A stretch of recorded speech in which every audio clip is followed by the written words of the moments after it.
So this whole idea of coming together is not about coming together as a group. It's about coming back together into an awareness of our oneness. It's about realizing that we're never really alone, but we're fully connected to something so much greater than we are. And it's in that idea that we embrace this idea that there's an infinite power and presence that is everywhere present, that is always there, and it's in us, as us, and through us, as it is in all things, coming forth to express. And so today what I'm going to look at is I want to look into this idea of expectation, and that it is our expectation that creates our reality. And so I want to go first off. And this slide basically goes, we are guided by the same intelligence and inspired by the same imagination that knows no limitation. So I really want you to come to grips with this idea that we are guided by the same imagination and intelligence that created a body that has 100+ trillion cells in it. We are created by the same intelligence that could imagine a platypus. Who in their right mind, unless you were on LSD or on ayahuasca, could imagine what a platypus looked like? And now take that and imagine that we're in a cosmos of trillions upon trillions of stars, of planets, of solar systems, and now they're saying that there are more than that cosmoses. There's trillions of cosmoses. So there's so many dimensions. We're only looking at it through the eyes of a one-dimensional world. So we've got to constantly bring ourselves back into the imagination, into the intelligence that we are part of. We are a point of consciousness within that imagination, which knows no bounds. You see, there is no limitation in that. It's only in the human mind that we feel, sense, and believe we know limitation. So I'm going to go to the great Ernest Holmes, because I think this quote is so filled with such beauty in it when he talks about expectancy seeds progress. Think about that. Our expectancy, what we expect to happen, is the seed that we are nurturing and allowing to grow in our lives. And when we stop expecting what we want, the seed dies. You see, we have to feed the seed at all times. Therefore, Ernest Holmes says, live in a continuous state of expectancy. In other words, always be living toward your dream. Never allow anything to deter you. Never allow any doubt, any of the human condition to come in and take that dream away from you. You've got to constantly be moving forward into that dream, embracing it in every aspect, with every thought, with every word, with every action. How you feel about it, really embrace that feeling. He talks, no matter how much good you are experiencing today, experience more tomorrow. In about 2.5 weeks, I'm going to celebrate 44 years of marriage. I expect it to get better. I expect it to get easier. And because I expect it, it does. My level of expectancy is greater than whatever my wife wants. You can laugh. The women here are probably going, is he that powerful? You're darn right I am. Why? Go back to the first slide. I have the power of the infinite that knows no limitation working through me, and I have an expectation that relationships continually get better and are easy. What I've tapped into is that universal power, which is also the same universal power within my wife. Being that universal power is always expecting to grow, always expecting to become more. It expects things to be easy. It will come out in that relationship because it's law. It's a natural vibrational connection, a natural vibrational match. So it says here also, expect to meet new friends. Because as you spiritually grow and you become more aware, the people who are unaware in your life will fall away. It's just going to happen. Trust me on that. But expect new ones are going to come in. You know, when every door closes, another one opens. Every aspect of life. You get a job, you lose a job, you get a job. You lose a friend, you get a friend. You lose a wife, you get a new wife. You lose a husband, you get a new husband. It's just a continual thing. It's always going to be more. It's never going to stop. You are without limitation. There's no right way, there's no wrong way. There's just ways. Expect to meet wonderful new experiences. You've got to try this on your own. This is what Ernest Holmes is about. He was about the practical aspects of creativity. Expectancy is an inner knowing and a feeling. Anyone here follow the teachings of Abraham? Step 1, 2, and 3. Step 3 is building expectancy. When she starts talking about it, it's about allowing. She uses the word allowing. Ernest Holmes said it, I think it's even more clear the way Ernest said. It's about building an expectation. An expectation is that inner knowing. It's that inner feeling that's in you that knows that no matter what, it's going to happen. When you know it's going to happen within you, you are driven in your day to reach forward and do all that is required on the way to your dream. Someone came to me this morning and asked me, did I have some downtime in my day over the holidays? I said, well, let me think about that. Do I need downtime? I get to meditate twice a day. I pray every day. I take a walk with my dog and do my affirmations every day. I go to the gym every day. I spend time with my wife. I spend time with my son. I do spiritual study. I do ministry. Oh my God, everything I love. Why do I need downtime?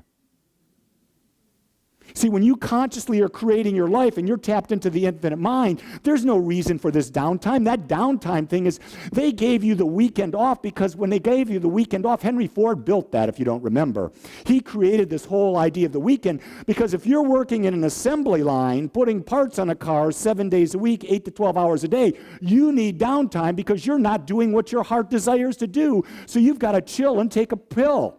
And the pill is the weekend. What do you do on the weekend? You drink down the suds, you watch the football, you do all these distraction things so you can be in and doing a mindless job all over again. The question I'm saying is, how do we become conscious and allow the inner being within us to come forth, the inner desires within us to come forth, so we are expressing our joy no matter what type of job we have. We're expressing that joy no matter what our relationship with someone is. We're expressing that joy, so we're constantly coming from that joy. Therefore, we're never tired. We're always fulfilled. And in fulfillment, we receive more energy. Here's the thing that happens, though. When we're in stress, we tend to focus on what might happen and not what we want to happen. This is really big. Stress comes in, an illness, loss of a job, money issues, relationship issues. We get into this, and all of a sudden, we start the fear thing because we've been brought up with this whole idea that we've got to be concerned, we've got to have a plan B, we've got to do all these things. And that fear comes in instead of staying focused on what we want. And we buy into the race consciousness. When I say race consciousness, I'm talking about the human consciousness, the collective consciousness that is out there that teaches fear. Everything out there right now is on a fear-based thing. We're stepping into an idea of love, and in love there is no fear. In love there's pure focus. In love there's an idea, a knowing, an inner knowing, an expectation that everything works out good for me. I love this affirmation. Good things are always happening to me, and good things are always happening through me. Think about that. If that's how you're walking through life, good things are always happening to you. That means how you see things determines what they're like. You control that. They're happening through you because you get to consciously choose how you are in the world. And if you're coming from a place of acceptance, of infinite possibilities, of love, of compassion, of caring, of abundance, good things are coming through you. You are a vessel through which the infinite is expressing. Look at this one. Really get a handle on this. Complaining is setting an expectation. Every time we go into that complaining thing, we're setting an expectation, and what happens? The law, that creative aspect of God, simply says, but of course, your wish is my command, and it creates, because your complaining creates a mental atmosphere. It is a form of expectation. So we come to the last thing that I want to talk about. Affirmations create expectation. Affirmations are anything that we're constantly saying over and over and over again in our mind. And if anything, probably the thing that sets me apart with respect to other ministers and the way we teach, I'm really big on meditation, but a lot of people are really big on meditation. But I'm huge on affirmations. I'm huge on feeding the subconscious mind that which I desire. I'm huge on building an expectation within my subconscious mind. I believe that that is the most important thing I do. That's why I've always got beads on. That's why I'm always doing an affirmation to the beads that I have on. That's why there's beads in my car. That's why when I take the dog, I'm for a walk, I'm doing affirmations. My wife and I will be driving somewhere, we're not talking, I've got my beads in my hand, I'm doing affirmations. Why? Because I want to be the empowered Lee, and the only way I can be the empowered Lee is by empowering Lee, by putting thoughts into my mind that feed where I want to go. You see, if we believe that there is an infinite power and presence that is creating through us, and we are an expression of it, and we're without limitation, and we know that that power and presence responds to the nature of our thought, then the most important thing that we do is create the nature of our thought that's directed toward what we want, and when we do that, we build an expectation. When we build the expectation, boom, we've delivered. It is ours. And you see, when you have an expectation and something good happens, it's not a surprise. You expect it. Here's a great example. A week ago, I start looking at my house, and I'm looking at my house and I'm saying, I really want a big TV. I want a huge TV. And so I'm thinking, well, there's only one room. If I have that TV, it won't fit in the cabinet that the house was built with, because that'll only take the 40-inch that I've got there. I want at least a 60. And so I'm thinking, well, I could bring in someone in the building industry, take down the mantle over the fireplace, take the wood down, put some new stuff up, put a mount up there, and I can mount a 60-inch TV. So I got the visual, right? So then what do is I start going to stores. And I'm creating what it's like. I'm creating a visualization. So I'm looking at 60s. But I'm also looking at, what's the biggest TV I could get into the little space that we have over there? And I find out that it's a 43-inch TV. So I'm there, and I'm going back and forth. I just know that the TV we've got is about 7 years old. I don't watch a lot of TV. I watch very little, but I like to play a Netflix movie or a documentary or something like that. So I'm just saying that's how it is. So I'm not going to do anything. I'm on pause. I've got it into prayer. I've turned it over. Wife comes home on Wednesday or calls me on Wednesday. Guess what? I won a prize today.